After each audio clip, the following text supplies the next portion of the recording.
Hello, I am Maya Al Khalil, curator of Perceptible Rhythms, Alternative Temporalities. This exhibition is presented by the Middle East Institute and Abu Dhabi Music and Arts Foundation.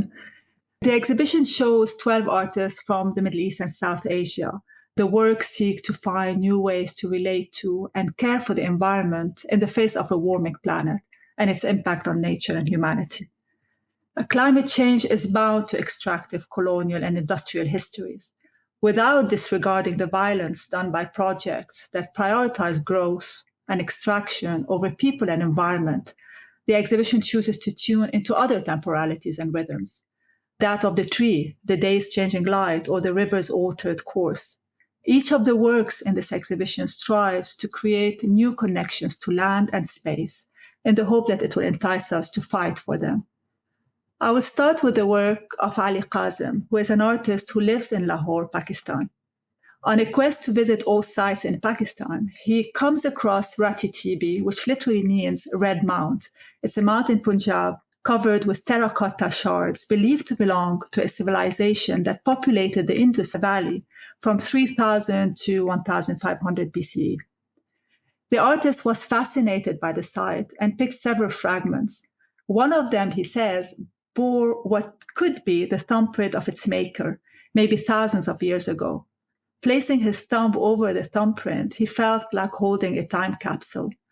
What do these fragments tell us about past civilizations? And by extension, what do they tell us about our present and future? Now, this series of meticulously layered, textured watercolors on paper constitute a collective portrait of the people who may have lived there. The question which comes to mind is, what will be left littered across our land in the future? Moving from the Indus Valley to Mesopotamia, the cradle of civilizations, Abbas Akhavan is an artist who was born in Tehran, but currently lives and works in Montreal, Canada. In this work, Study for a Monument, he casts in bronze reproductions of flora that is native to the region between the Tigris and the Euphrates rivers. Bronze is a material more often used to fix history through monuments, and we often commemorate people and wars with it. Now, this area, which is today Iraq, has suffered immensely due to social, political, and ecological turmoil over the decades. After the first Gulf War in 1991, Saddam Hussein ordered the draining of the marshes, and this entailed the destruction of the Middle East's largest wetland ecosystem. The presentation we have now shows pieces that are taken apart as if on a dissection tray. There are fragmented flora almost laid out on white cotton sheets on the floor as if dismembered courses. This is hinting to the way narratives of a place can organize lived realities just as much as maps can. Moving to Marianne Fahmy, the fate of a river is also the fate of a place. Now, Marianne lives and works in Alexandria, Egypt. Her work, Disappearing Land, is composed of a collage of underwater and surface photographs Marianne took from deltas and rivers she visited. The artwork responds to studies that are predicting the drowning of the Nile Delta, and it imagines a future map of the Delta that is yet to exist. But the process attempts to find alternative representations of geographical areas. Now, Marianne takes us below the city of Alexandria to a buried civilization lost due to strong tidal waves. She's hinting at the will, it's almost like we're imagining the will of the river or the delta or the landscape to override the temporary statecraft of borders and populations. Untold Stories Around Trees is a work by Christian Sleiman, who surveys trees in the urban spaces of Beirut. He unravels stories around migration, import and extinction of different family of trees in Beirut. Here, the trees function in cultural and collective consciousness, as well as playing the role of complex ecologies. Christian Sleiman is a Lebanese artist whose practices, he always examines the concept of what a vegetative soul means. And this is a term that was first used by Aristotle to describe the plant life and its capacity for nutrition, growth, and reproduction. Sara Abu Abdallah also looks at disappearing plants.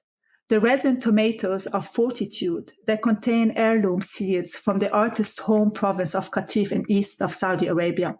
These tomatoes were grown by generations of farmers, but are now extinct due to land reforms. The artist draws on the potency of seeds as a way to understand how culture and identity and nature are all imbricated. Now, while Abbas Akhavan's ecological archives speak to regional histories, here the engagement is on a more personal level. Adjustments of the Daily by Emirati artist Sara Al-Meheri is again an engagement with the environment on a more personal level. The collection of colors, shapes, incidences of light, and textures of materiality stems from the artist's practice of walking in the neighborhood of Abu Dhabi. In an active effort to look down, she's investigating these intricacies and inconsistencies in the ground. For instance, a rectangular brick that is rendered triangular by the structure placed on or juxtaposed to it, or a misplaced color. Now, by shedding light on these inconsistencies, they become consistent to our environment. The artist said it's about the idea of adjusting. How much are we adjusting to our environment, and how much our environment is adjusting to us? When Sarah calls for attention to the incidental, what's unnoticed is the hustle of daily life. What's most immediate, but most often overlooked, is she's investing it with new significance.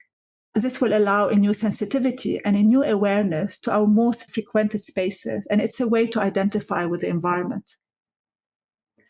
On the other hand, for Muhammad Mahdi, the fate of the community in Wadi al-Qamar, which means Moon Valley, it's a neighborhood in Alexandria in Egypt, is beyond adjustment. Moondust is a film and a series of photographs which document the fate of Wadi al-Qamar and the 60,000 inhabitants who live under a constant cloud of toxic dust that's emitted by the Alexandria Portland cement factory, a factory that has been built and subsequently enlarged within their settlement. This misbalance between people and industry shows how life can be altered drastically in a very rapid time through the incursion of unregulated environmental pollution. Now, Mahdi immerses himself in what he calls buried and unseen communities, obviously in order to share their stories to a wider audience and in the hope of instigating solutions. Filwa Nazir, an artist based in Jeddah, Saudi Arabia, is interested in mutability, the tendency to change. Through In the Fold, which is the work that she's showing now in this exhibition, and which replicates the anatomy of insects, she draws parallels between mimicry and camouflage in the insect world and the way human beings adapt socially, assimilating with different groups, whether for good or ill. In the Folds is inspired by French intellectual and sociologist and critic Roger Caillois's research, where he likens the way certain insects use camouflage as a defense tactic to the psychotic who's unable to determine her or his own location in space. Artist and architect Maha Nasrallah's work pays homage to place. Finding herself far away from home, her work Rebounds, a personal diary in exile, is her attempt to stitch a connection to a place that was lost from her as she embroiders memories and feelings into these fabric softener sheets that she collected. Her artwork reflects on the feeling of exile or self-exile, of leaving Lebanon in times of crisis, economic crisis, political crisis, but also environmental crisis. Asking of the music of Fayrouz, who is an iconic Lebanese singer, did we build our culture around her folk songs? This is a very important question for Maha because it reflects on her interest in whether the dispersed fragments of culture can construct identity and connection to a place. And if so, how can it do that? If a song can assert a hold over our diasporic identities, then maybe building a collection of personal archives can be a mean against alienation. 21.5 million people were forced to leave their homes in the last 11 years because of climate crisis-related events, as reported by the UNHCR. Now, the climate crisis is often presented as the unintended byproduct of industrial development, trade, and transport. Eyal Weizman, who's an architect, activist, and theorist, in his book, The Conflict Shoreline in 1935, refused this concept of unintended byproduct. He states that the climate emergency is the intention of the colonial project rather than unintended consequence. Nadia Pseiso, who's a Jordanian documentary photographer, addresses the wreckage wrought by entangled colonial and environmental change. This series of photographs are selected from her ongoing research project, Infertile Crescent, which explores the aftermath of geopolitical turmoil along the four contemporary borders of Jordan. This is a land that was once labeled the Fertile Crescent because of its rich soil and rich biodiversity. In the first chapter from which these photographs are extracted, she's tracing the places which a 180-kilometer pipeline is projected to cross from the Red Sea to bring water to the Dead Sea. It's a joint project between Jordan and Israel.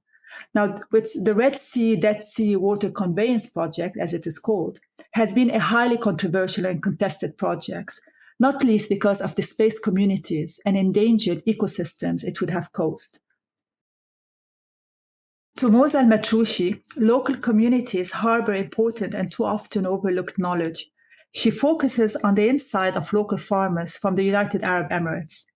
In her work, The Agriculture School, Maktoum's Honey Mountain, Moza underlines the theme of transgenerational knowledge by presenting the images of honey forager Maktoum al-Shahi. Maktoum collects honey from wild bees in methods that have been passed down to him through ancestors. The artist's practice looks at the way in which historical and contemporary narratives uphold nation-building techniques.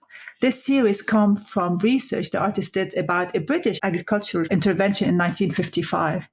However, instead of a perspective which she describes as removed from above and exerting a misplaced authority, she's countering it with another one that's intimate, that's personal, and that has evolved through patient attention and connection to the land.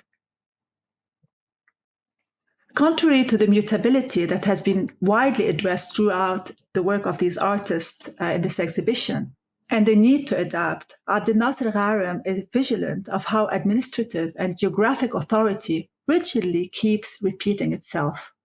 Gharem is an artist from Saudi Arabia who is known for his politically and socially engaged work.